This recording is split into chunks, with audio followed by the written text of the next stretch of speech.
Okay guys, this has been a long time coming.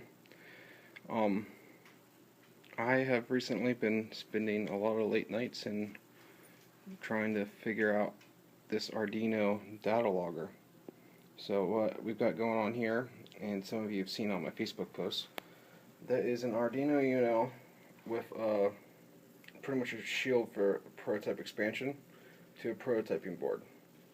I have an LED, or I have a button right here for starting and stopping data logs, an LED light just to let me know that if it's data logging or not, and two simulated throttle position sensors for right now. Now this thing, the way it's set up, I have, let's see, I have 3 more analog inputs and a bunch of digital ones yet on Uno.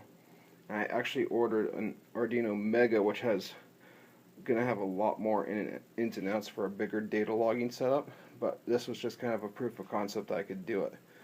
So, as I said, also, I'm using an SD card. I don't know if I said that in the video earlier, but I'm using a micro SD card to record the data. And I've got it set up right now with the Arduino program. I'm going to try to get this to focus on here. So what we'll do is we're going to bring up the serial monitor and see what it says, and it's not saying anything right now. Well, I don't know if you can read that. I got a little fun when I was coding this. It says SD card initialization failed, you moron, fix it before I throw a fit. Anyway, so if you don't have an SD card in the data logger, what it does is you hit the button and nothing happens.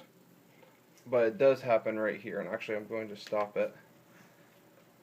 I want to put an LED on there for like an error LED, like there's something wrong with the SD card or something like that, because what it'll do on the serial monitor right now is it tries to write a new data log file, and then it says error writing parameters to the file, fix me please, and then error opening your roll, pain in the butt, data log, fix me now, and just keeps going through that. So again, I'm going to, when it has an error with the SD card, I'm going to have it bring up a different, right now I have the data log on LED as a red one. I'll probably switch that to green and do an error light as a red light. But anyway, so you saw that, how that works.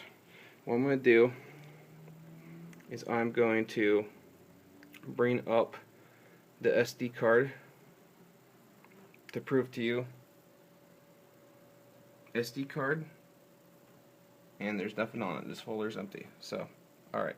I'm going to pull this off and then I'll go away to prove, again, that was the SD card I have in my hand. I'm going to bring out the little guy. If I can do this one-handed. I'm not going to be able to. Hold on. There we go. So, that was the adapter. There's the micro. I'm going to put it in. There you go. Clicked in. So, alrighty. It's still powered up. So I'm going to go back into serial monitor. Now, what I'm going to do is I'm going to hit this LED. And data logger light came on, and it's writing data, and it's automatically writing the data. So, and it's going as fast as you can. You can't really see on this, but it's going pretty freaking fast. I need to work on the clock speed a little bit. I'm thinking the Mega has a faster processor, but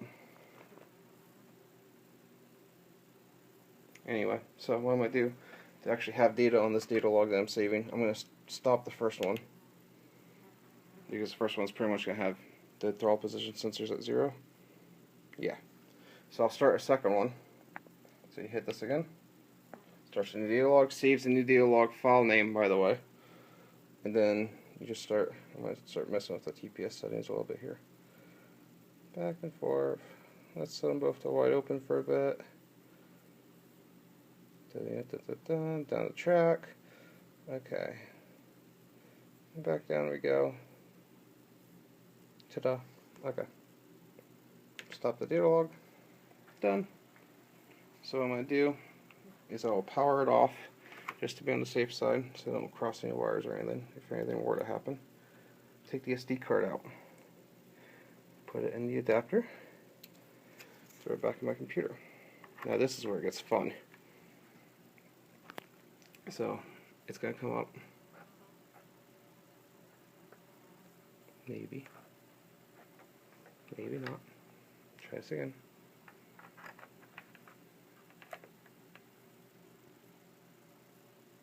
There we go. SD card, 2 files. Do you notice the icon? Oh, is that a Megalog icon? Why, yes it is. Yeah, I got it to work with MegalogViewer. So, yep, I don't have auto update turned on. And look at my log. Would you look at that? And you can zoom in. You can get mins and maxes and everything, and it works just like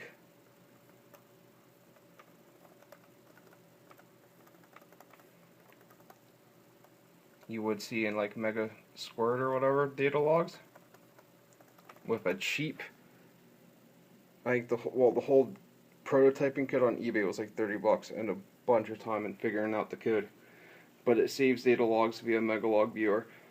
So my next step is, now that I actually have it saving data logs, and I even have it set up, if you can read this, focus you stupid thing. There we go, kind of. It's TPS1 and TPS2. It's not going to want to focus for me. I'll put screenshots up with the post I'm going to make with this video. But, yeah, saves everything from the Arduino Uno and my prototype board with the SD card. Saves all the data to the SD card, and then you can get the SD card on your computer, bring up a data log, and view it in MegalogViewer. So it's going to be an all standalone data logging setup. With the Mega, I'm hoping to be able to get like ride height sensors and also use MS CAN input, because the MS2 and 3 setups have MS broadcasting for like race pack dashes and stuff. So if you want to, I'm hoping I can use the MS CAN network stuff I have already, wire into that, hook into the MS CAN on my MS2, and then get the RPM input and its TPS input and actual TPS input and whatever they broadcast, coolant temperature, whatever's broadcasted over that CAN network, and then data log it on that SD card. Now I know MS3 has its own data logging setup, and you probably would never need this, but I'm almost positive the microsquirts have MS CAN, and they don't have onboard data logging. This would open up a minefield for them for data logging possibilities without having a laptop.